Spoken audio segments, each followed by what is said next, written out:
살아계신 하나님 감사합니다. 오늘부터 계시록에 대해서 부족하나마 또 말씀을 전해야 될 텐데, 하나님께서 지혜와 지식과 명철 주셔서 오직 땅에 속하여 있는 것이 아니라 땅에 있는 말들을 통해서 하늘의 것을 말해줄 수 있도록 역사하시고, 저들이 이 말씀을 통하여 정말 그 속에 담겨있는 내용들을 발견하고 주님의 마음을 알아서 이 세상에 있는 동안에 당신의 처소로서 또 아들로 그렇게 자라가지게 도와 주시옵소서. 성령께서 역사하셔서 종을 비롯해서 이 말씀을 듣는 모든 심령들을 역사해 주시고, 저들이 진실로 성령에 의해서 깨달아 알아 정말 주님이 하시는 그 말씀이 무엇인지 분별하고 주님을 따르는 제자가 되며 사도들이 되어지게 도와 주시옵소서. 하나님 아버지, 주의 말씀을 알아듣지 못하고 자기의 세계와 생각 속에 사로잡혀 있는 자들이 결국은 예수 그리스도를 못 박으라 말할 수밖에 없고 외칠 수밖에 없사오니, 사랑하는 자들 속에는 이 같은 자가 나오지 않게 도와 주시옵소서. 성령께서 오늘도 역사하시고 복 주시기를 원합니다. 주의 평안이 우리 말씀을 듣는 자에게 임하게 도와 주시옵소서. 예수 이름으로 기도했습니다.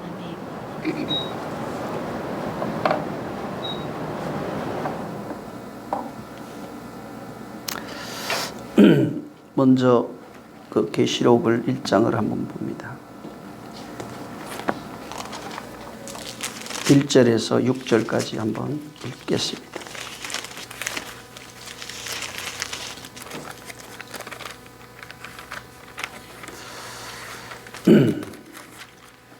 (1절에서 6절입니다) 시작. 예수 그리스도의 계시라. 이는 하나님이 그에게 주사 반드시 속히 될 일을 그 종들에게 보이시려고 그 천사들을 그 종 요한에게 보내어 지시하신 것이라. 요한은 하나님의 말씀과 예수 그리스도의 증거 곧 자기의 본 것을 다 증거하였느니라. 이는 예언의 말씀을 읽는 자와 듣는 자들과 그 가운데 기록한 것을 지키는 자들이 복이 있나니 때가 가까움이라.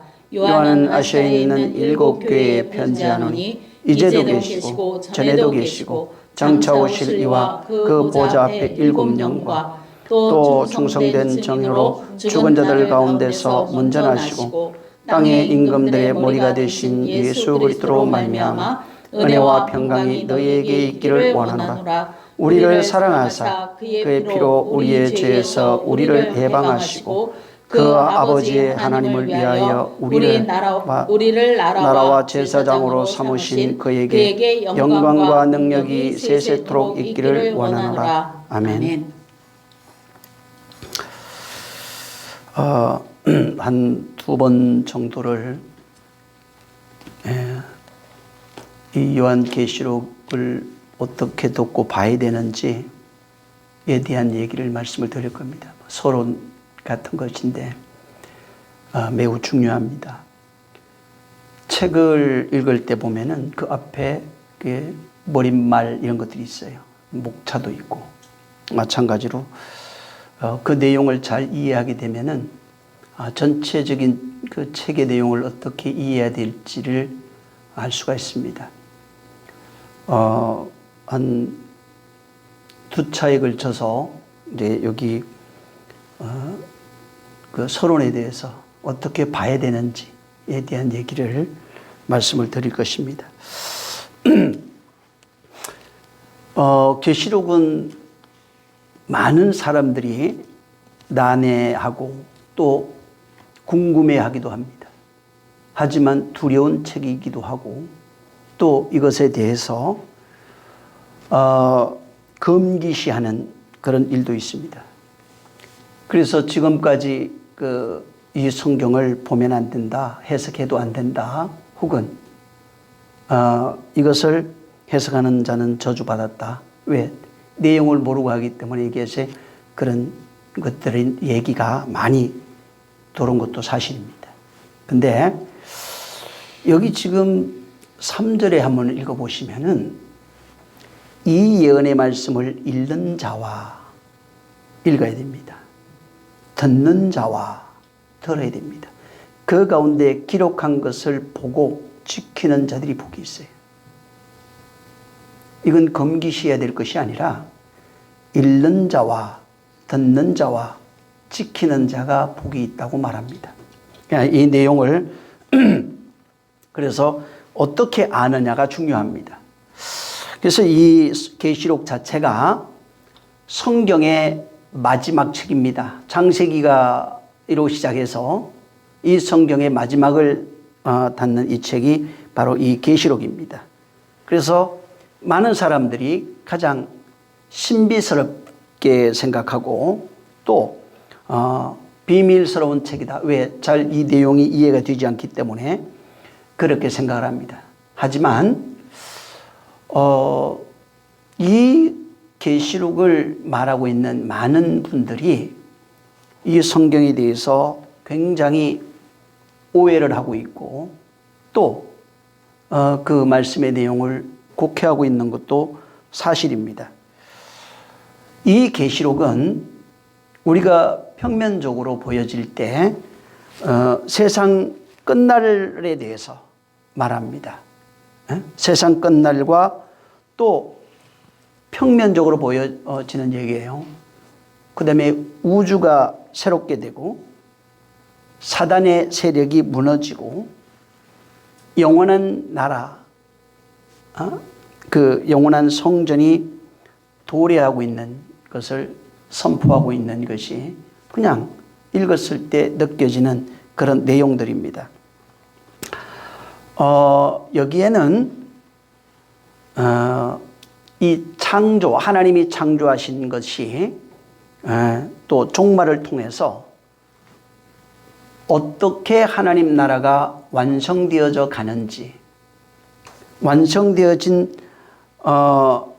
그 내용을 말하고 있고 또 종말의 때에는 이 땅에 살고 있는 수많은 사람들이 하나님의 그 보좌 앞에서 심판을 받는 것을 말하고 있습니다. 그리고 이 모든 것들, 시작과 끝, 그 다음에 마귀의 심판, 인간의 심판이라고 하는 이 모든 것이 예수 그리스도의 재림과 연결되어져서 이렇게 성경은 말하고 있습니다. 그래서 예수 그리스도 다시 오실 때 마귀도 심판받고 인류도 심판받게 돼 있고 그 다음에 교회된 자들은 영광받는 얘기로 이 성경이 완성이 됩니다. 여기에 주님이 오실 그때에는 세상 창조의 끝, 모든 것이 마무리되는 그때에 하나님 나라가 완성되어지는 그 모습을 여기에 설명합니다. 또한 많은 이들이 여기를 이 계시록을 보면서 사모하는 것이 뭐냐면 파라다이스입니다. 영원한 천국인데 그곳은 죽음이 영원히 없어지는 곳입니다. 죽음과 저주가 없는 곳, 또 가난과 슬픔이 없는 곳을 생각합니다. 또한 여기에서 에덴을 말하면서 아담이 에덴에서 쫓겨났었지만 우리는 그 거룩한 자들은 다시 에덴으로 돌아가서 생명나무에 닫혀있던 문이 열리고 생명나무의 열매를 먹고 거기서 흘러나오는 생수를 먹는 이야기가 여기에 또 기록이 되어 있는 것입니다. 근데 문제는 뭐냐면 이것을 어떤 시각으로 보느냐 하는 것입니다. 어떤 시각으로 보냐는 게 아까도 얘기한 것처럼 평면적으로 보여지는 것들이 있고 입체적으로 보여지는 것도 있고 그 안에 내용을 담고 있는 것들도 있는 겁니다. 그래서 실체는 여기에 기록되어 있는 모든 이야기가 예수 그리스도와 나에 관한 얘기입니다. 이건 우리 밖에서 일어나는 그런 이야기라기보다는 하나님의 백성이 어떻게 창조되고 있는지를 말하고 있고, 또 그 창조되는 그 백성 안에, 백성이라고 하는 그 존재가 하나님 나라가 어디에 실존하고 있는지, 바로 백성 안에 실존하고 있는 그 내용을 말하고 있는 겁니다. 그래서 하나님 나라의 완성된 자의 모습을 여기에 보여주면서 그 나라를 사모할 수 있도록 그렇게 말하고 있는 겁니다. 여기 우리가 지금 여러분이 성경을 읽었는데 1장 1절에 여기 분명히 예수 그리스도에 계십니다. 지금 예수 그리스도께서 주신 거예요. 여기 예수 그리스도에 계시고 이는 하나님이 그에게 준 겁니다. 하나님이 그에게 주셔서 속히 될 일을, 예수 그리스도에게 주셔서 속히 될 일을 그 종들에게 보이시려고 천사들 그 종 요한에게 보내어 지시하신 것입니다. 그리고 여기 그래서 하나님이 예수 그리스도에게 주신 것이고, 이건 속히 될 일이에요. 반드시 될 일입니다. 그 다음에 예수 그리스도의 이거는 계시예요. 이걸 누가 받았느냐?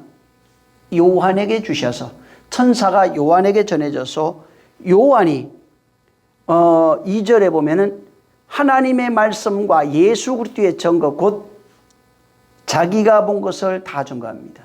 본 겁니다. 그래서 이 내용을 알려면 똑같이 이 요한의 시각이 필요한 거예요. 근데 여기에 요한의 시각뿐만 아니라 이건 본 그대로 기록한 겁니다. 근데 요한이 본 그 내용이 비유예요. 비유와 계시와 환상입니다. 계시입니다.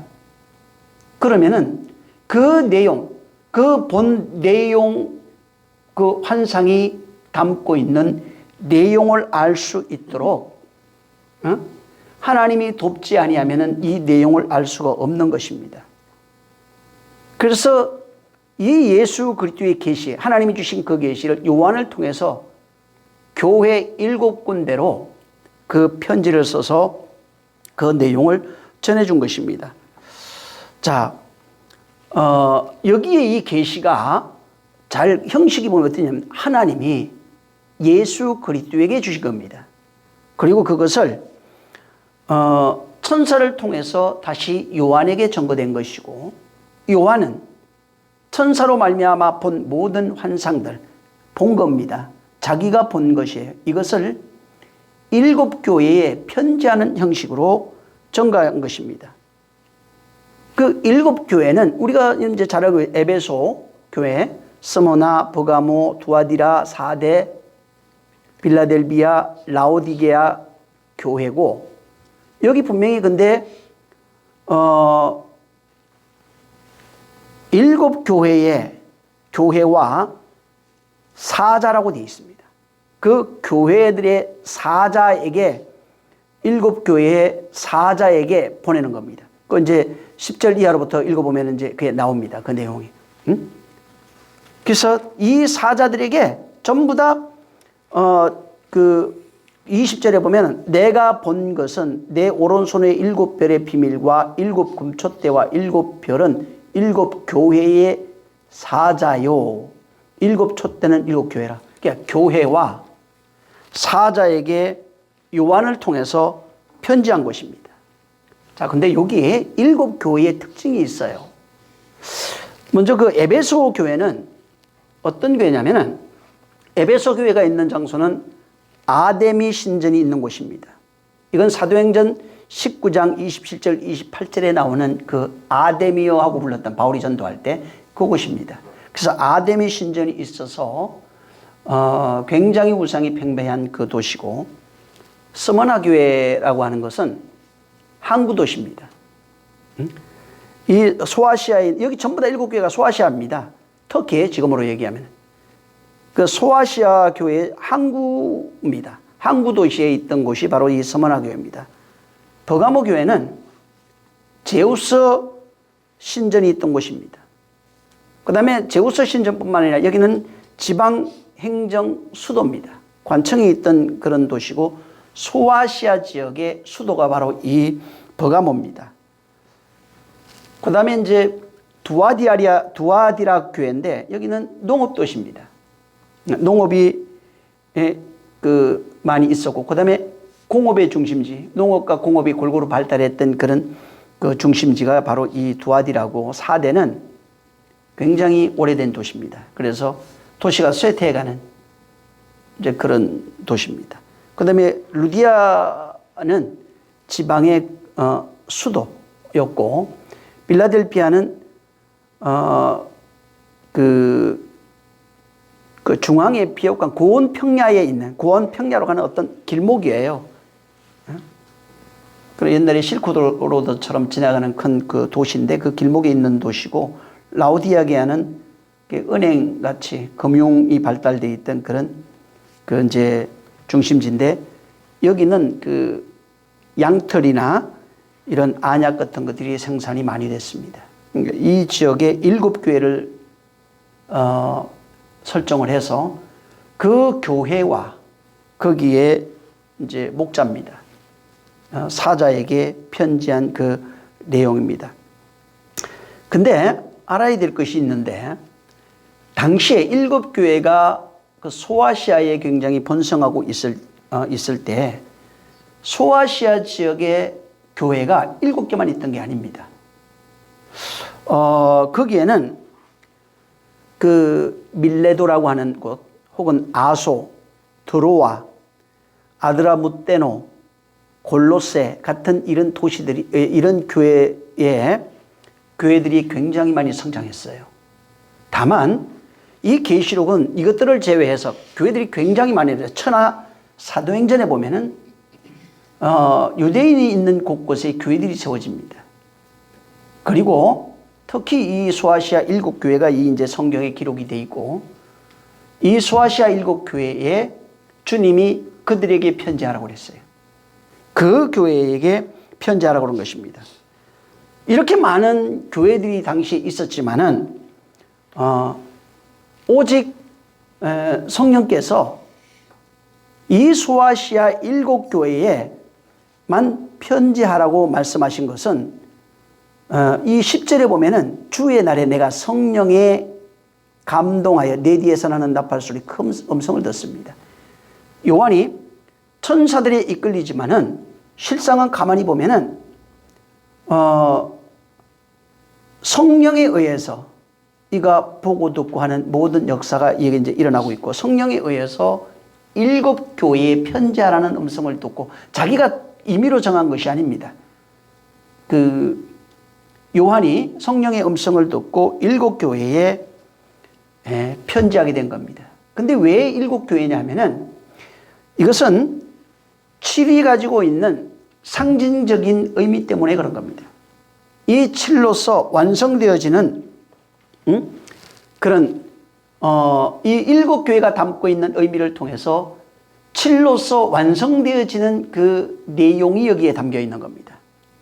그래서 7교회라고 하는 형식을 빌어서 교회가 어떻게 완성이 되어지고 어떻게 안식에 들어가는지에 대한 내용이 여기에 담겨 있어서 7이라고 하는 7교회라고 하는 형식을 가져온 것입니다.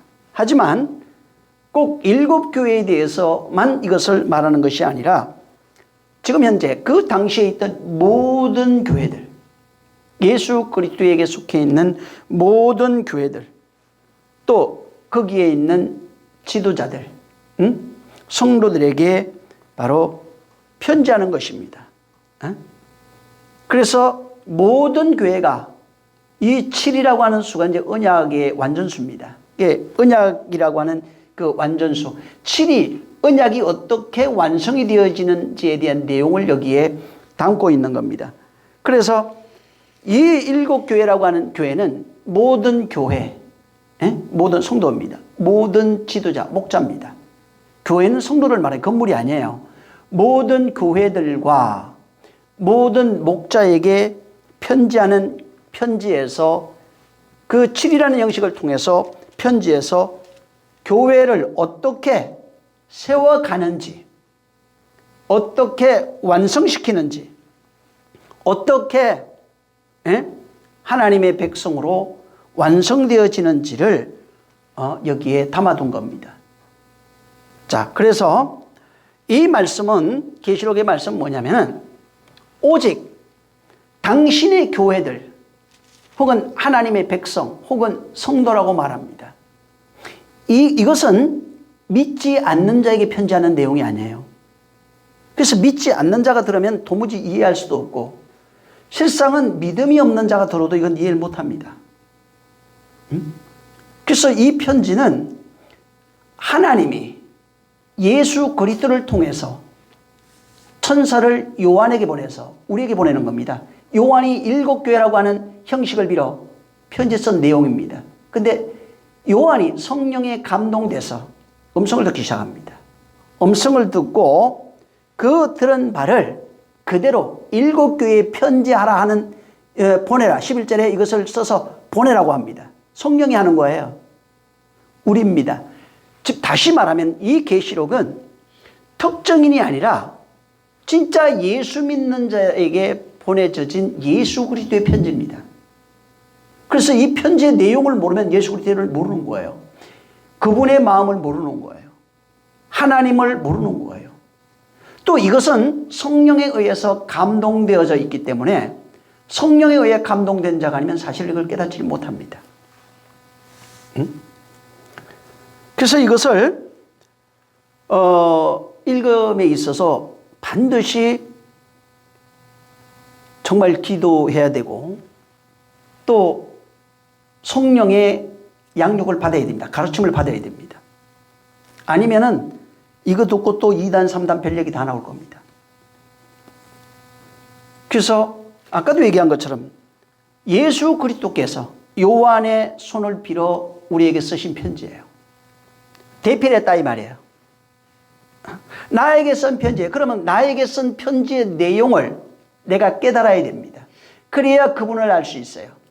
또 그분이 장차 여기도 말하고 있지만 일어날 일들, 어떻게 교회가 창조되어지고 만들어지고 완성되어지고 하는 그 내용, 과정부터 해서 모든 것들을 여기 담고 있기 때문에 이 내용, 성령에 감동되지 않는다면은 사실은 그분을 모르게 됩니다. 그분의 마음을 이해할 수가 없고 그냥 하나의 묵시 정도로, 하나의 그냥 옛날에 있던 책, 이해할 수 없는 책 정도로만 이 계시록을 볼 수밖에 없는 겁니다. 자, 여기 사도 요한이 이 책의 기록 목적을 분명히 여기에 1장에 다 서술해 뒀습니다. 근데 문제는 이 책을 쓸 때에 기록을 하면서 당시에 시대적 상황이 있어요. 사실은 이건 무시할 수 없습니다. 사실은 그게 절대적인 건 아니에요. 근데 시대적 상황, 정치적 상황, 또 종교적 이 상황이 있어요. 예루살렘부터 해서 소아시아나 로마가 지배하고 있던 그 당시의 시대적 상황, 그 당시에 있었던 유대교적, 유대와 기독교인들에 관한 그런 그 상황, 또 정치적인 여러 가지 상황이 있었습니다. 이 상황을 우리가 잘 좀 살펴봐야 됩니다.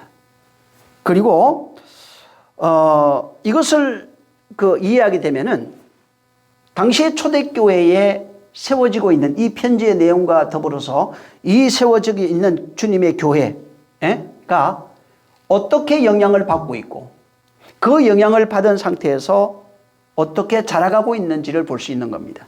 그래서 종교적, 정치적, 시대적 그 상황이 교회에 사실은 긍정적이든 부정적이든 막대한 영향을 미친 것도 사실입니다. 그래서 그것을 전면 부정하고 이것을 또 볼 수 있는 것도 아닙니다.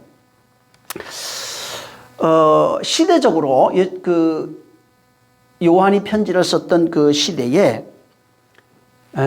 어떤 일은 초기에는 이 고난의 시기를 예언하는 그런 서신이라고 생각합니다. 예수님 돌아가신 이후에 이 고난의 시기가 올 것에 대한 계시적인 그 의미를 담고 있다는 것입니다. 당시에 예수님 사후에 기독교가 굉장한 핍박을 받습니다. 사실상 엄청난 핍박을 받아서 그 디아스포라라고 하는, 다시 말해서 기독교인들이 핍박에 의해서 전 세계로 흩어지는 사건이 나옵니다. 근데 당시는 이스라엘을 지배하고 있던 나라가 바로 로마 제국입니다. 그래서 이 사람들이 좋든 싫든 로마의 지배하에 있었고 그들의 통치와 억압 아래 바로 놓일 수밖에 없는 그런 상황입니다. 로마 제국이 처음에는 이방인들을 정복했을 때는 처음에는 사실은 세금을 막중하게 매기긴 했고 또 그들을 동화시키기 위해서 유화 정책을 펴기도 했습니다. 그래서 어떤 경우에는 종교도 인정해 주기도 하고 어떤 경우에는 문화를 인정해 주기도 하고 여러 가지 이런 정책을 내놨는데 AD 64년에 가면은 로마 대화재 사건이 나와요. 네로 황제에 의해서. 네로가 새로운 도시 건설을 위해서 사실은 불을 지르고 그것을 불을 지른 이후에 시민들의 반란 혹은 원망을 잠재우기 위해서 그것을 기독교인들이 불을 질렀다라고 이제 했던 것이 로마 대화재 사건입니다. 근데 이때 기독교인들이 이 로마를 불태웠다고 하는 이것 때문에 그렇게 누명을 씌워서 그들을 모든 기독교인들을 이제 색출해내기 시작했고 그때 당시에 엄청나게 많은 기독교인들이 투옥되고 문헌에도 그 콜로세움이라고 그러죠. 그게 이제 원형극장인데 거기에서 기독교인들을 사자밥으로 준다든가 창에 찔려 죽인다든가 하는 이런 잔인한 그 학살이 일어났던 것이 바로 이 로마 그 대화재 사건입니다. 그래서 이때부터 기독교인들은 엄청난 그 핍박을 받은 것이 사실이에요. 이게 당시에 지금 이 성경이 써질 때에 기독교인들에게 일어나고 있는 현실이었습니다. 그래서 엄청나게 많은 모든 기독교인들은 전부 다 잡혀가기도 하고 투옥되고 핍박을 당하고 십자가 처형부터 시작해서 단두대형 이런 여러 가지 사자밥이나 이런 것들을 던져주기도 했던 것들이 이제 그 당시의 배경입니다. 그리고 로마 시대의 당시에 로마는 여러 가지 종교가 있었어요, 사실은. 굉장히 많은 종교의 다양성을 가지고 있는 이제 나라인데, 근데 문제는 여기에 그 중에서 가장 크게 작용했던 그 종교가 뭐냐면, 황제 숭배 사상입니다. 이게 이제 그 요한이 살던 예수님 떠난 이후에 계속 일어나고 있는 일들이에요. 당시에 최대 종교, 그러니까 우리나라 같으면 최대 종교 하면 지금 우리나라는 여러 가지 종교가 섞여 있죠. 예를 들면은 그 남미 같으면 가톨릭이에요. 영국 같으면 기독교가 되겠죠. 이런 식으로. 당시에 로마를 지배하고 있던 종교는 황제 숭배 사상입니다. 이것은 그 AD 37년부터 시작해서 이제 41년까지 이렇게 계속된데 카리쿨라라고 에 의해서 시작돼요. 이게 왜 그랬냐면 이 카리쿨라라는 사람이 자기의 정치적 영향력을 확대하기 위해서 황제 숭배 사상을 이제 가져온 겁니다. 그리고 그것을 확산시키면서 종교, 문화, 사회, 정치 여러 곳에 이것을 확장시킨 겁니다. 심지어는 이 사람이 예루살렘에다가 자기의 흉상을 예루살렘 그 안에 성전 안에 자기의 흉상을 거기다가 만들어 가지고 안치하려고 했다가 반대파에서 살해당했어요. 그래서 당시 황제 숭배 사상이 굉장히 이렇게 팽배하다가 이제 이 사람도 살해당하고 하니까 잠시 주춤했다가 다시 도미티안이라고 하는 사람 이제 많이 들어봤을 거예요. 이제 공부하는 사람들은 좀 들어본 인물일 겁니다. 도미티안이라는 사람이 이제 81년부터 다시 96년까지 이 제도를 다시 시행합니다. 황제 숭배 사상을 다시 이제 시행해서 로마 모든 사람들이 황제를 숭배하게 만듭니다. 이 도미티안은 실상은 당시에 그 AD 79년도에 잘 알죠. 그 왜 폼페이 이제 폐망이 있는데 그게 이제 베수비우스 화산 폭발입니다. 그거에 의해서 폼페이가 완전히 멸망합니다. 그럼에도 불구하고 이 사람이 자기의 정치적 사욕을 이루기 위해서 황제 숭배 사상을 만들고 그 다음에 황제를 숭배할 뿐만 아니라 이제 만들면서 자신과 자신을 주와 신으로 섬기라고 그랬어요. 이게 이제 이 요한계시록이 쓰여질 때 당시 시대의 그런 배경이에요. 그래서 자신을 도미티아는 자신을 주와 신으로 경배하라 이렇게 이제 명령을 한 겁니다. 그래서 이 사람이 자신 외에 다른 신을 섬기는 어떤 것도 다 금지시켰어요.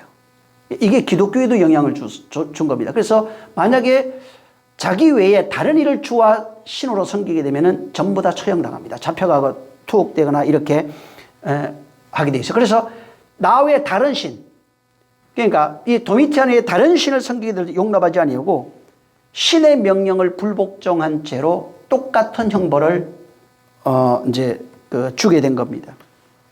그래서 당시에 초대교회는 가장 혹독한 그런 환경, 가장 처참한 환경, 그런 환경 속에서 영적인 그런 시련과 고난을 받으면서 살아가는 그런 때입니다. 근데 이때의 요한이 지금 성도들이 그렇게 투옥되고 이런 여러 가지 억압된 환경에서 그 성도들에게 그 신앙의 믿음과 신앙이 그 존립 자체가 위태로운 그런 상황에서 이 사람들이 믿음을 잃지 않도록 또 이 사람들이 좌절하지 않도록 건면하기 위해서 이 글을 기록합니다. 물론 이 글에 대해 요한이 다 썼느냐 쓰지 않았느냐 뭐 이런 문제가 있어요.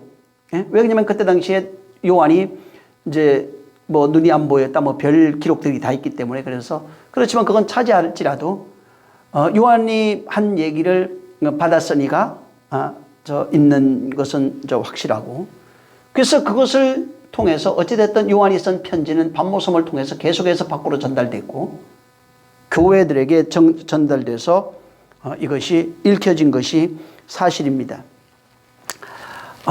당시에 이 요한계시록이 쓰여질 당시에 교회는 이제 정책인 그런 것이고 교회는 굉장히 큰 문제가 있었어요. 무슨 문제냐면 기독교하고 유대교 사이에 이제 문제가 있었고 또 기독교와 이방 종교가 섞이는 이런 문제도 있었고 또 기독교 내부적으로 이단들이 나오는 이런 문제도 여기에 있었던 것입니다. 먼저 여기 이제 기독교와 유대교 사이에 를 이렇게 보면은 예수님 사후에 처음에 기독교와 유대교는 예수님이 복음을 전하는데도 유대인들입니다. 회당에 가서 전했습니다. 또 바울도 유대인들이 모여있는 그 회당을 중심으로 그들에게 복음을 전했어요. 그래서 당시에는 사실은 그렇게 틈이 없었어요. 초기에는. 근데 아까도 얘기했지만 AD 70년경에 이제 그 로마 장군 디도인데 이 사람이 와가지고 예루살렘을 초토화시켜버려요.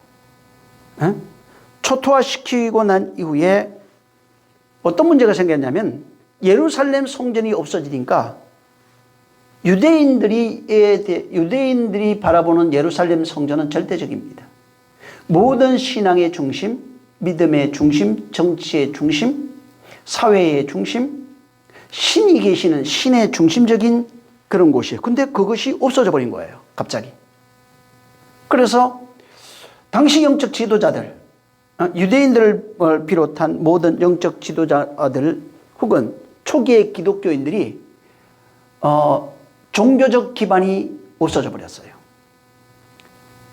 유대인들도 마찬가지입니다. 정치적, 종교적 모든 기반이 없어져 버렸죠. 그러다 보니까 구심점이, 성전이 파괴되고 나니까 구심점이 없어져서 자연스럽게 기독교와 유대교가 결별해 버립니다. 그래서 서로 결별합니다.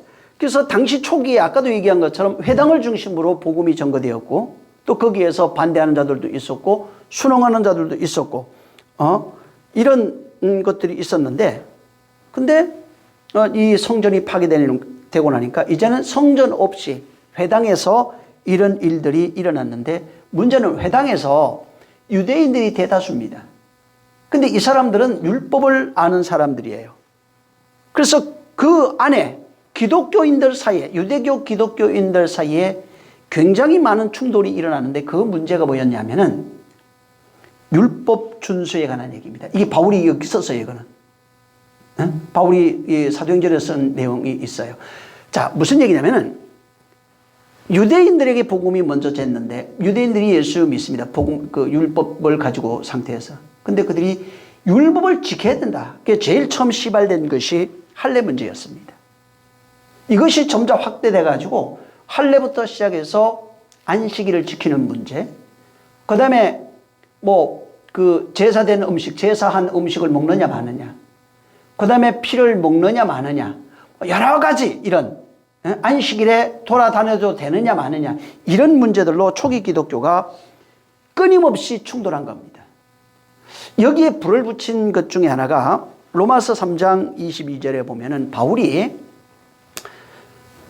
구원은, 이 당시의 획기적인 내용이에요. 구원은 믿음으로 말미암아 의롭게 된다라고 하는 교리를 편지로 전하면서부터 이 문제가 굉장히 커졌습니다. 갈라디아 2장 16절에도 의롭게 되는 것이 믿음으로 말미암은 것이지 행위로 말미암아 된 것이 아니다, 이렇게 말합니다. 자, 율법을 지키고 있던 자들에게, 아니 율법을 그걸 안 지켜도 행위가 없이도 구원을 받을 수 있느냐 라고 하는 이 문제, 지켜야 된다 말아야 된다 하는 이런 모든 문제로 인해서 그나마 율법 복음을 듣고 있던 반신반의하던 율법주의자들은 완전히 기독교와 갈라지게 되고, 또 믿음으로 말미암아 구원을 받을 수 있다고 라고 하는 이 말씀을 믿고 순종하는 자들은 행위에 대해서 부정하는 이런 역사들이 이제 나옴으로써 자연스럽게 이 교회가 이제 유대교와 기독교가 분리되는 이런 일들이 일어난 겁니다. 자, 기독교를 우리가 보통 얘기할 때 사도행전 2장 1절 이하로 이제 기독교의 시작을 사도행전 2장 1절 이하에 성령이 임하신 그때부터 바로 기독교의 시작이라고 말합니다. 하지만 많은 이들은 그 기독교의 모태는 유대교라고 생각을 합니다. 그래서 유대교에서 기독교가 나왔다고 이렇게 생각을 하는 것입니다. 바로 이 시각은 당시에 하나님을 알지 못하는 자, 혹은 이방인들, 혹은 로마에 있는 많은 사람들, 이 사람들이 볼 때에 정치하는 사람들이나 이방인들의 눈에는 유대교나 기독교가 별 차이가 없는 거예요. 같은 데서 나온 것 뿐이에요. 뿌리가 같은 것 뿐이라. 같은 하나님을 부르고 있고 같은 성경을 보고 있어요. 당시에는 성경이 이게 없어요. AD 42년인가 40년 전경에 처음으로 마가복음이 쓰여지는데 그거 외에 몇 개밖에 없었고, 신약 성경이라고 하는 이런 것들이 제대로 없습니다. 편지 정도 알고 있는 것들이 좀 전해지는, 구전으로 전해지는 것들이 있고, 그래서 당시에 정경이라고 얘기하는 성경은 편지로 썼던 이런 것들이 아니라 구약 성경만 성경입니다. 예수 그리스도의 행적이나 이런 것들은 그냥 이야기예요. 편지 내용이고 그냥 서신 정도로 되는 것입니다. 그래서 이방인들이 볼 때는 기독교나 유대교나 별 차이가 없는 겁니다. 또 아까도 얘기한 것처럼 바울도 복음을 전할 때 전부 다 유대교 회당으로 갑니다. 유대인들이 모여져 있는 그 회당으로 가서 거기에서 복음을 전하고, 왜? 그들이 기다리고 있던 그 메시아, 그들이 믿고 있던 그 하나님, 또 성경이 말하고 있는 것이 무엇인지를 유대인들에게 설명을 했어요. 왜? 그게 더 이해가 빠르니까. 그래서 유대인들에게 가서 복음을 전하는 것들이 굉장히 많았고, 그들에게 율법을 끝까지 지키면서 순종해야 천국 간다고 하는 바리새인과 서기관과 같은 이런 것이 아니라 믿음으로 말미암아 구원을 받을 수 있다고 주장하고 있는 바울의 그 주장은 굉장히 획기적인 겁니다. 그래서 바울의 그 말을 듣고 유대교적 아주 온전히 그 질서를 지키고 법도와 율례를 지키고 있는 그런 유대교에서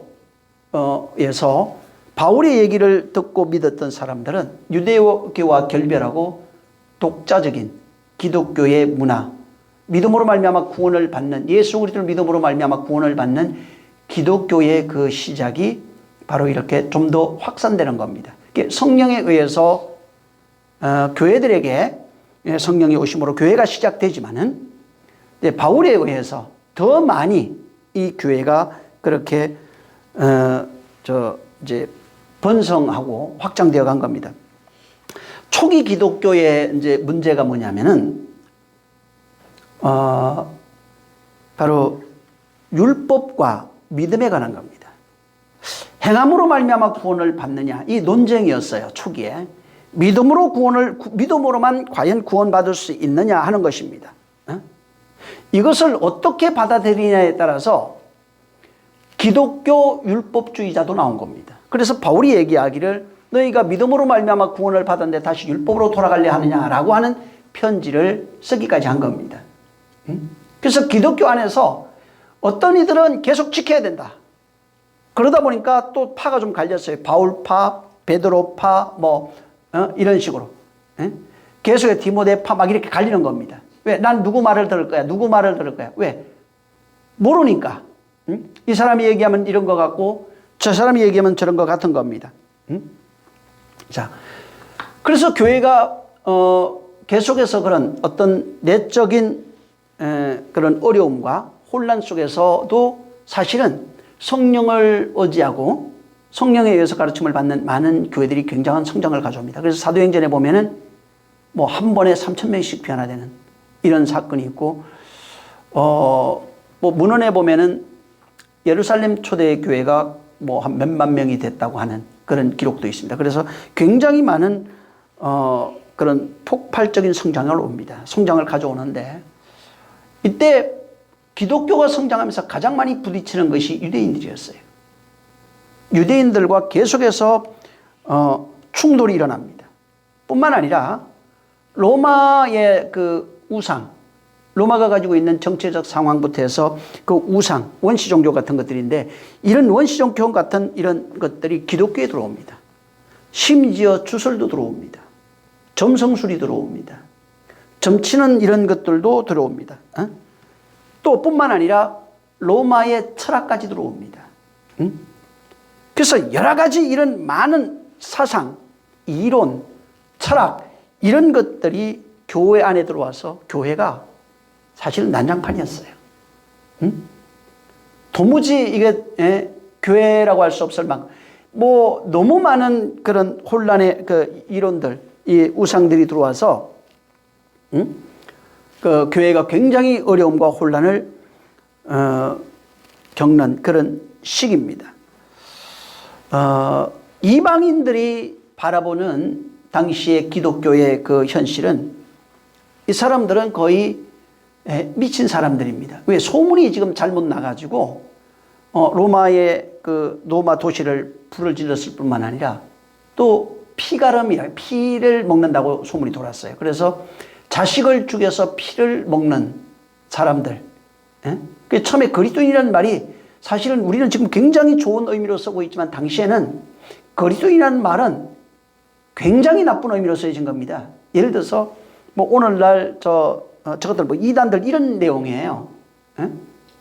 굉장히 안 좋은 자들을 지칭하는 문둥이들 하듯이 소록도 그러잖아요. 옛날 우리 때는 문둥이 촌 이렇게 얘기를 했는데 그런 의미로 쓰여진 것이 바로 이 그리스도인들입니다. 그래서 신앙이 계속 여러 가지 정치적, 종교적, 시대적 상황에 의해서 교회가 자꾸 퇴보합니다. 신앙에서 떨어집니다. 열심이 없어져요.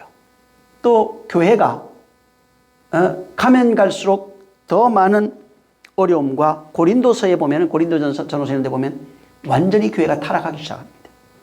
생각할 수 없는 이방 종교에 있던 문화, 그런 성적 타락부터 모든 것이 교회에 다 들어와서 이 교회의 영향, 타락 문화가 다 들어와서 완전히 성도들이 성도라 할 수 없을 정도로 그렇게 타락해 버립니다. 사실은 이 모습은 오늘날 교회의 모습이기도 합니다.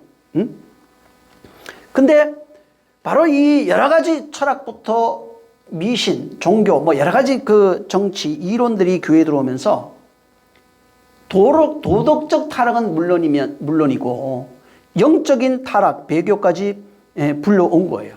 자, 이제 이 정치적, 종교적, 시대적 상황에서 계시가 내려온 겁니다. 이런 상황에서 요한에게 계시가 내려와서 7교회를 콕 집어서 그들에게 편지하라 이렇게 돼 있어요.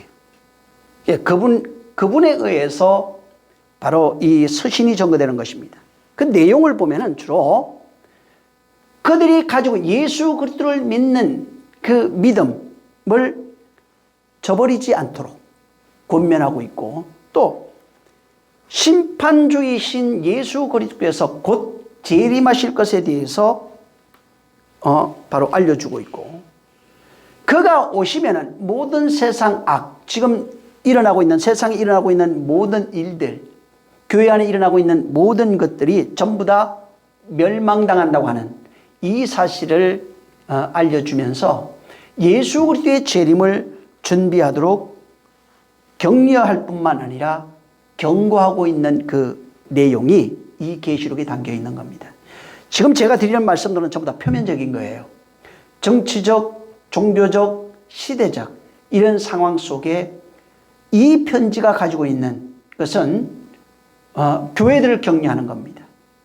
교회들에게 바로 권면하는 겁니다. 또 장차 있을 일들을 그들에게 편지를 써서 보내면서 그분을 맞이할 준비를 하라고 말하는 것입니다. 자, 여기에 이 계시록에는 이 계시록은 우리가 잘 알고 있듯이 예수 그리스도의 계시입니다. 이것은 말 그대로 계시입니다. 묵시라고 하는 단어를 쓰는 사람도 있는데, 묵시는 이제 개인적인 특성이 강해요. 사실은 이 계시록 그러죠. 묵시록이라고도 합니다. 가톨릭 같은데 묵시라고 그럽니다. 왜 묵시라고 그러냐면 한 사람이 받은 것이라 이렇게 생각해서 묵시라고 말합니다. 계시란 말은 그 뜻이 아니고 모든 사람이 받았다 이 말이에요. 모든 자에게 준. 그래서 여기 7교회를 볼 때 이제 계시록 이렇게 얘기를 합니다. 자, 여기에 이제 계시가 뭐냐면 구약에 있는 모든 것이 계시입니다. 우리 창세기 1장 1절부터 계시예요. 하나님께서 당신의 마음, 당신의 계획, 당신의 뜻, 당신의 역사, 이 모든 것을 바로 천사를 통하든 선지자를 통하든 이렇게 모든 백성에게 전해주는 것을 말합니다. 그래서 하나님의 계시가 결국 인간에게 전달된 것, 이 계시는 특징이 하나 있는데 위에서 아래로 내려오는 겁니다. 계시의 특징은 반드시 위에서 아래로 내려오는 것입니다. 그래서 계시의 시작이 하나님이에요. 출발이 하나님이에요. 또 그 계시를 말하신 그분이 시작을 말씀하시고 끝을 말합니다. 그래서 계시는 그분이 말씀하시고 시작하시고 완성하시고 마무리하는 것이 계시예요. 근데 이 계시를 말씀하신 이유가 뭐냐면은 인간에게 했다고 그랬잖아요. 모든 계시는 사람에게 하는 겁니다. 인간에게 하고 있는 겁니다. 다시 말하면 계시는 나에게 하고 있는 겁니다. 이 계시록도 마찬가지입니다. 요한을 통해서 교회들 곧 납니다. 그 다음에 교회 사자에게 편지하는 것입니다. 왜 편지하는 거예요? 왜 계시하는 거예요? 당신에게로 이끌기 위해서. 당신의 마음을 알려줘서 그 당신이 품고 있는 그 뜻대로 그가 되어지기를 바라는 마음에서 계시하는 겁니다. 근데 이 하나님의 계시는 우리에게 전달되는데 이 계시의 핵심이 있어요. 이 계시의 중심, 이 계시를 통해서만 그렇게 되어지는 것입니다. 그래서 계시의 핵심, 계시의 중심이 누구냐면 예수 그리스도입니다. 그래서 여기에 하나님께서 예수 그리스도를 통해서 우리에게 전달되는 겁니다. 그래서 이 계시록에는 예수 그리스도 얘기밖에 없어요. 또 그 안에서 일어나고 있는 일이며 그 안에서 되어지는 나예요. 그러니까 나와 그분이 같이 가고 있는 내용이에요. 여기 성경 전체가 그 얘기입니다. 창세기 1장 1절부터 그분으로 시작해서 그분으로 마치는 거예요. 근데 그분으로 시작해서 그분으로 마칠 때 그분 혼자만 있는 게 아니에요. 그 안에 우리가 같이 있어요. 우리도 그 안에 속하여 그와 더불어 그가 하시는 그 일에 하나 되어져서 그의 마무리에 우리도 같이 마무리가 되는 것입니다. 바로 이 예수 그리스도, 여기 지금 1장 1절에 예수 그리스도께서 예수 그리스도로 말미암아 계시된 그 내용입니다. 하나님의 계시, 구약 성경 전체 하나님의 계시라고 그러는데 말씀이죠. 근데 그 계시의 완성이 뭐냐면 예수 그리스도가 성육신하는 겁니다. 그러니까 말씀이 육신되어 오심으로써 구약 성경 전체가 완성이 됩니다. 그리고 그가 이 땅에 오셔서 공생의 기간 죽고 부활하여 하늘 들어가시기까지 모든 과정입니다. 이 땅에 말씀이 육신되어 오신 이후로 죽고 부활하여 들어가시는 모든 과정을 통해서 구약이 완성이 됩니다. 이것은 하나의 모형이고 또 다시 성령을 보내주셔서 예수 그리스도가 이 땅에 오셔서 창조되어 완성되어지고 다시 돌아가는 그 내용을 우리 안에서 다시 완성하고 있는 것이 바로 하나님의 계시입니다. 그래서 이 계시는, 하나님의 계시는 반드시 예수 그리스도를 통해서 그 안에서 예수 그리스도를 통해서 예수 그리스도 안에서 완성되어지는 이야기가 계시입니다. 예수 그리스도를 통해서 바로 예수 그리스도 안에서 완성되어지는 것이 바로 하나님의 계시고 그 계시의 완성된 모습이 교회입니다. 예수 그리스도를 통해서 계시가 나타나고 그로 말미암아 그 안에서 완성되어진 것이 하나님의 계시가 완성되어진 것이 그 안에서 바로 교회로 나타나는 것입니다. 그래서 이 교회만 하나님이 계시를 알 수 있어요. 하나님의 계시는 교회만 알 수 있고 교회만 들을 수 있고 구약에는 이스라엘을 가리켜서 교회라고 합니다. 그래서 바울이 그 말을 썼어요. 광야 교회라고. 하나님의 계시는 당신의 백성에게만 전달되는 것입니다. 당신의 사람에게만 전달되는 것입니다. 그래서 아브라함을 택하고 그전에 노아를 택하고 모세를 택하고 이스라엘을 택하고 이게 전부 다 교회. 선지자를 택하고 전부 다 당신에게 속해 있는 자들을 택해서 그들에게 이 땅에 있는 것이 아니라 하늘의 것을 그들에게 전해주면서 장차 있을 일들에 대하여 여러 가지 모양으로 계시하고 있는 겁니다. 이는 예수 그리스도를 통해서 되어지는 것이고 그 안에서 완성된, 지금은 그 안에서 완성된 교회에게 그 계시의 내용들이 공개되고 있는 겁니다. 그래서 그 계시를 진짜 안 교회는 그 교회만이 비로소 하나님을 알 수 있어요. 그리스도를 알 수 있어요. 하나님을 알고 영광 돌릴 수 있고 찬양할 수 있는 것입니다. 그래서 그분의 백성이 아니면 여기도 지금 말하고 있지만 그의 몸된 교회라고 바울이 얘기했듯이 그의 몸된 교회가 아니면 이 서신을 받을 수가 없어요. 그의 몸된 교회만 이 서신을 받고 그 서신을 받은 그 교회들만 하나님의 서신, 예수 그리스도를 통해서 전달된 이 서신에 반응합니다. 움직이게 돼 있어요. 그 다음에 그 계시대로 그렇게 창조되어지는 것입니다. 그래서 하나님의 계시에 계시대로 그렇게 만들어지고 반응하는 존재가 바로 교회들입니다. 그러니까 교회가 되지 못하면, 교회 안에 들어온 것을 말하는 것이 아닙니다. 교회가 되지 못하면 이 내용을 알 수가 없어요. 그래서 교회에게 택하신 그 백성, 택하신 민족, 택하신 나라 이렇게 말합니다. 그들에게 편지하셔서 장차 있을 일, 또 되어지는 모든 과정들, 그 역사 완성되어진 그 모습을 여기에 담고 있는 겁니다. 그리고 이 편지를 쓸 때 요한이 가지고 있는 기본적 신앙관이 있습니다. 요한은 그 이스라엘 사람이죠. 그는 전통적으로 하나님을 알고 있는 사람이에요. 그리고 하나님에 대해서 성경을 알고 있는 사람입니다. 기본적인 것은. 그리고 당시의 시대적, 문화적, 정치적 여러 가지 상황을 알고 있습니다. 그래서 그가 이 서신을 쓰면서 여기에 이스라엘이 가지고 있던 그런 그 당시의 상황, 그것을 감안해서 문학이라고 그럽니다. 문학적 요소를 가미해서 쓴 내용들도 있어요. 그래서 여기에 하나님의 뜻을 문학적인 그 방식을 통해서 이 내용을 전달하고 있는 것도 사실입니다. 이 구약 성경을 잘 보면은 선지서들이 있어요. 구약 성경에.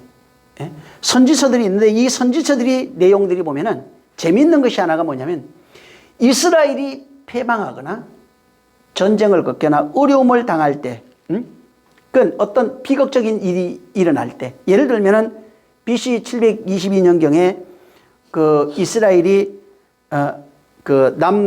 아수르에 의해서 멸망당합니다. 그 다음에 남유다가 바벨론에 의해서 패망합니다. 그때가 BC 586년입니다.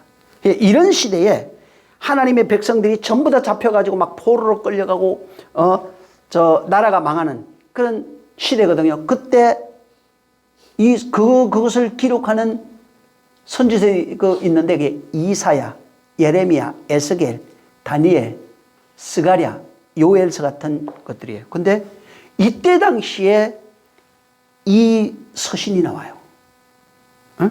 이런 선지자들이 나와서 그런 가장 비극적이고 힘들고 고통받을 때 선지자가 일어나서 하나님의 계시를 전달하는 것입니다. 또 신구약 이제 중간 시대라고 그러는데 이게 예를 들어서 말라기 이후에 약 400년 시대를 말합니다. 이때도 굉장히 많은 계시의 문학들이 나오게 됩니다. 성경은 이미 메말랐고 선지자가 없는 시대라고 말합니다. 그래서 그때 당시에 가장 많이 일어나는 게 메시아 사상이에요.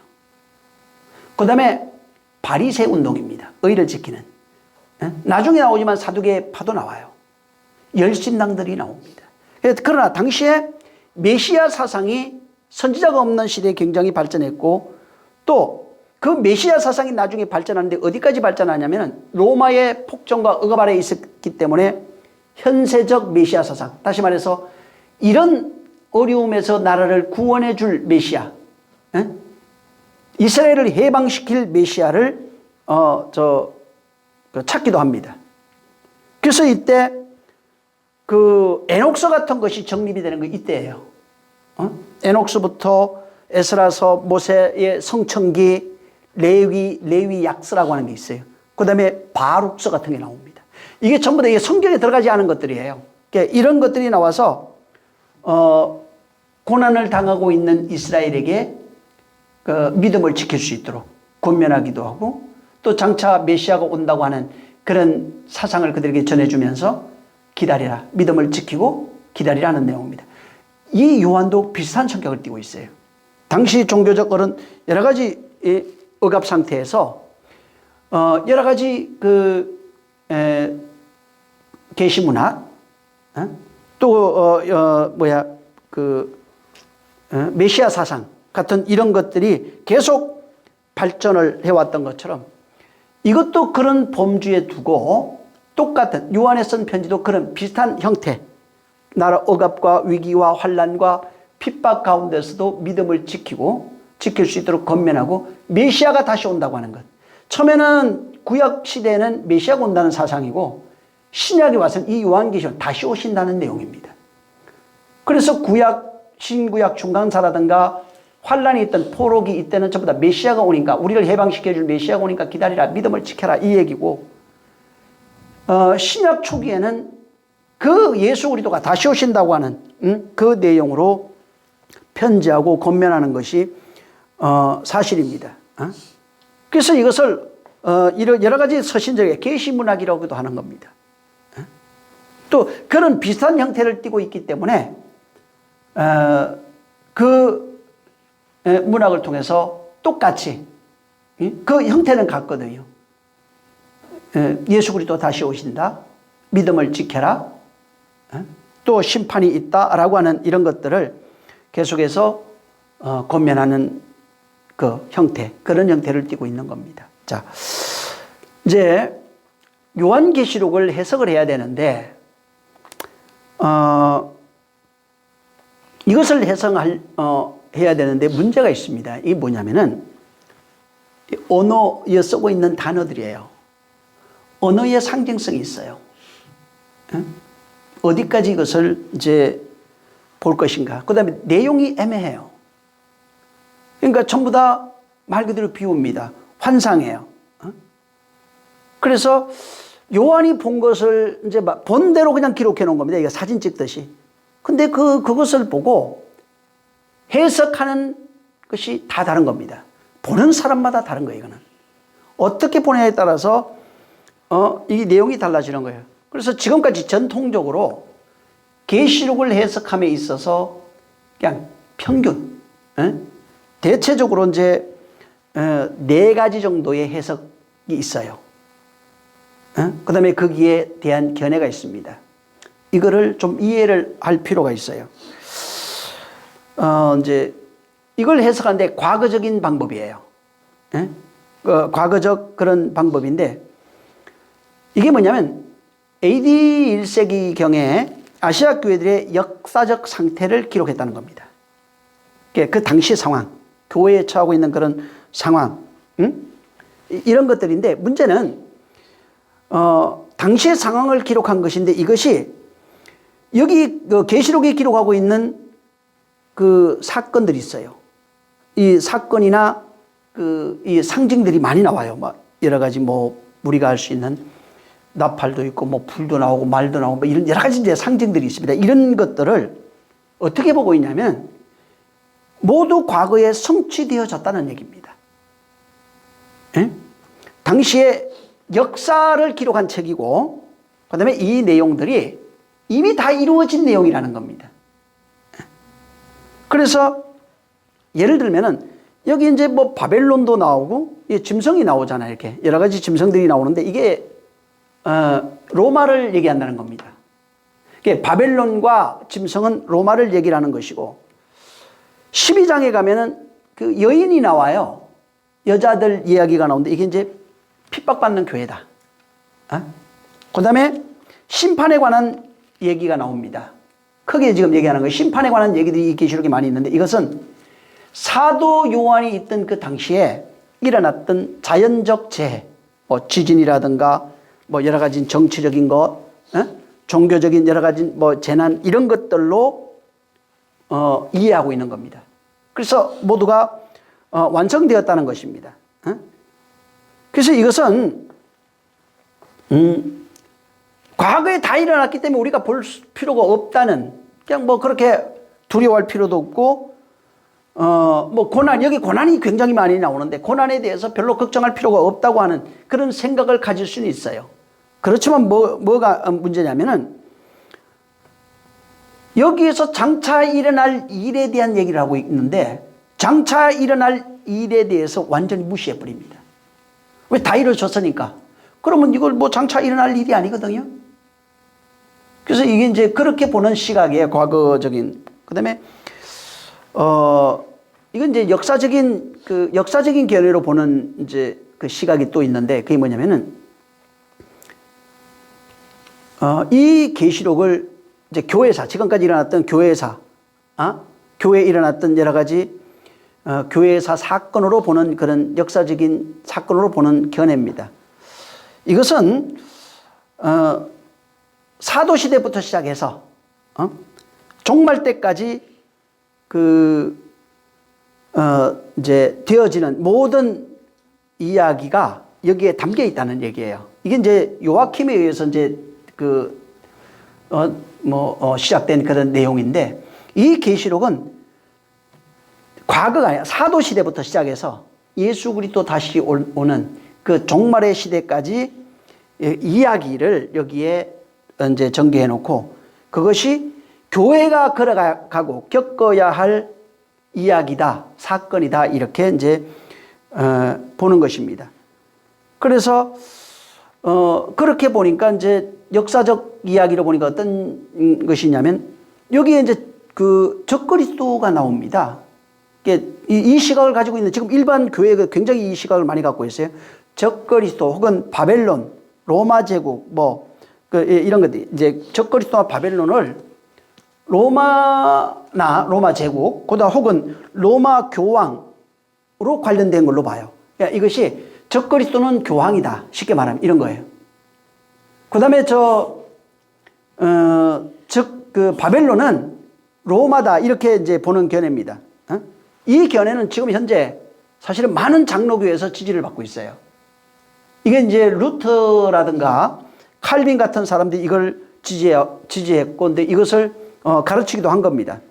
그래서 이것은 그렇게 보다 보니까 그럼 이 성경에 있는, 이 계시록에 있는 이 사건과 그런 상징들이, 그럼 로마와 교황이라면은 거기에만 결부시켜서 이야기하기에는 다른 내용이 너무 많이 있어요.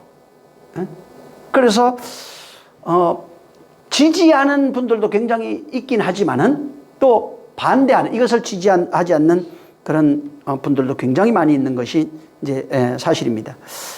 자, 또 하나가 미래적 해석 방법인데, 이게 뭐냐면, 이것은 여기 1장에서 3장이 있어요, 계시록에.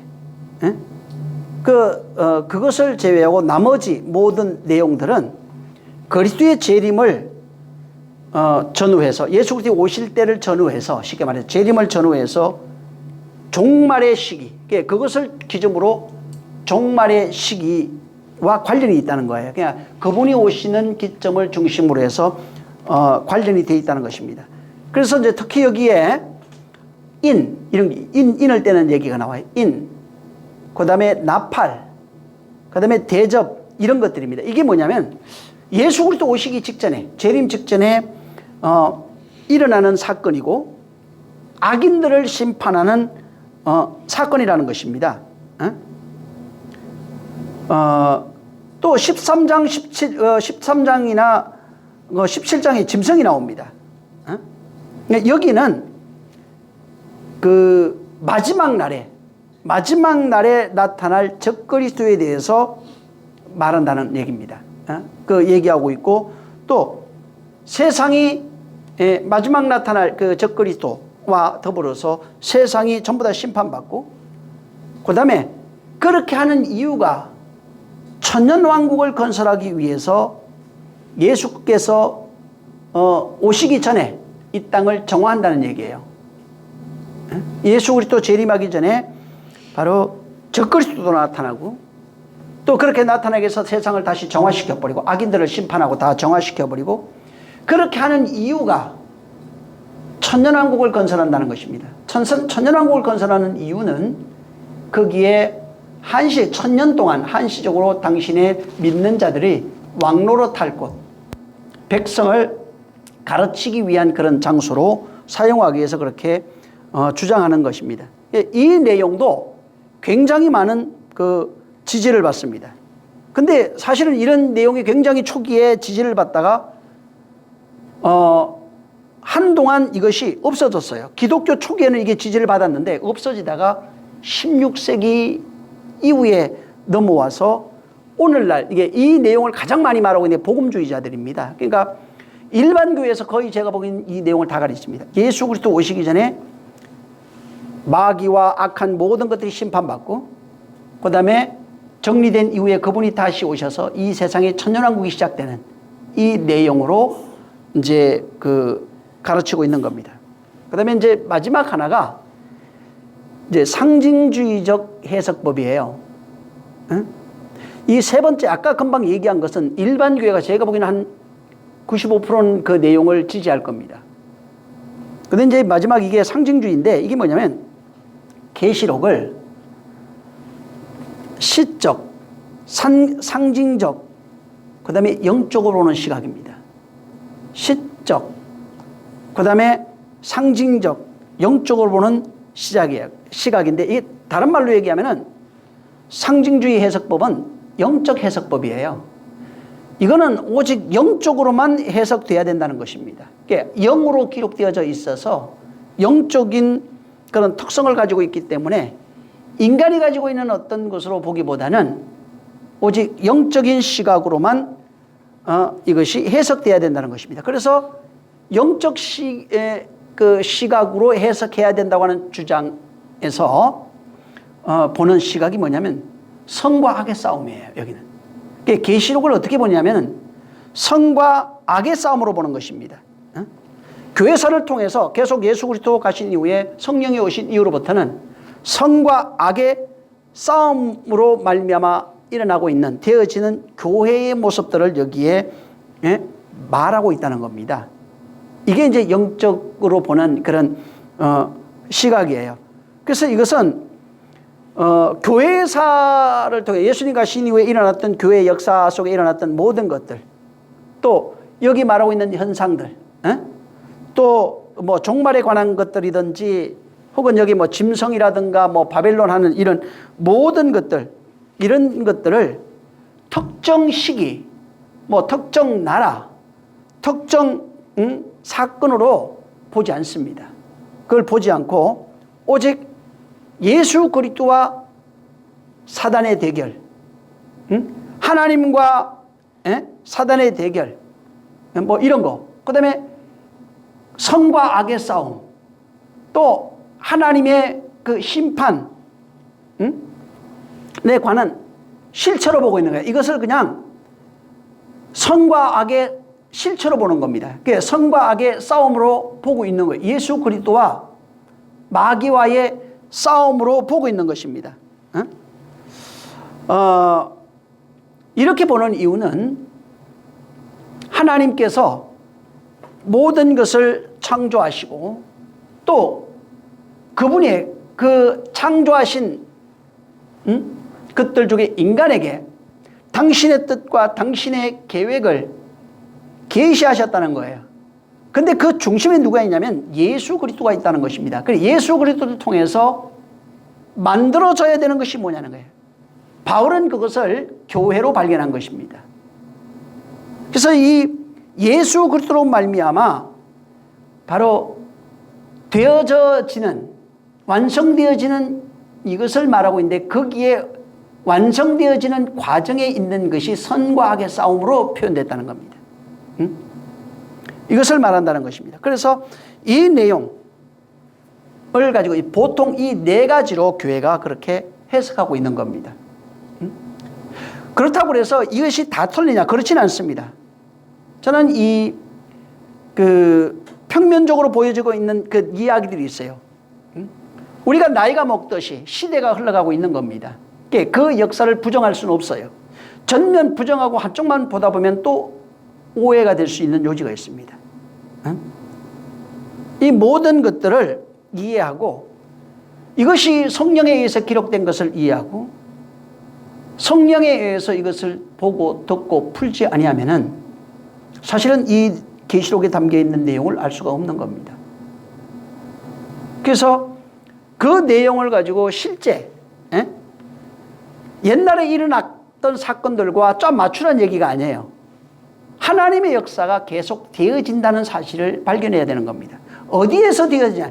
물론 이 역사 속에서 되어지는 거 맞습니다. 근데 역사 속에서 되어지는 것을 좀 더 축소하면은 나에게서 되어지는 사건을 말하고 있는 거예요. 전부 다. 이 성경 전체가 나에게 편지 쓴 내용이에요. 아까 이 요한복음 계시록 1장에 말하고 있는 것처럼 이 편지는 예수 그리스도를 통해서 예수 그리스도가 요한을 통해서 우리에게 전해진 내용입니다.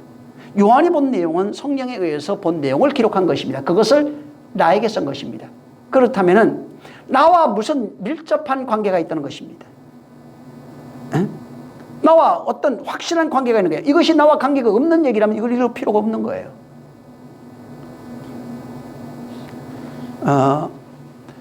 다음 시간에 좀 더 이제 보겠지만은 과연 그러면은 나는 어떻게 이해할 거냐 하는 거예요. 과연 이것을 어떻게 우리가 듣고 이것을 볼 거냐 하는 것입니다. 다음 시간에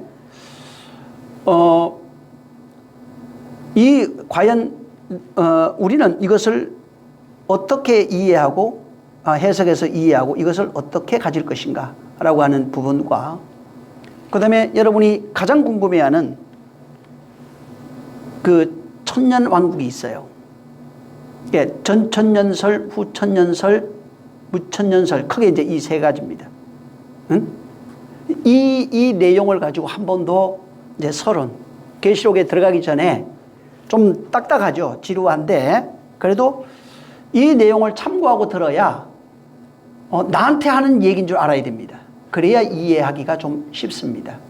자, 오늘은 여기까지 하겠습니다. 자, 기도하겠습니다. 기도할 때 아직 우리가 이제 그 시작은 안 했지만은 정말 내가 이것이 예수 그리스도께서 천사를 보내어 요한을 통해서 나에게 보낸 편지라고 하는 사실을 인지해야 됩니다. 나와 아주 밀접한 관계가 있는 거예요. 그러면은 그분이 나에게 쓴 편지의 내용을 내가 이해해야 됩니다. 하나님 이 계시록 강의를 들으면서 정말 이 내용을 내가 이해할 수 있게 해달라고 같이 기도하겠습니다. 하나님 아버지 감사합니다.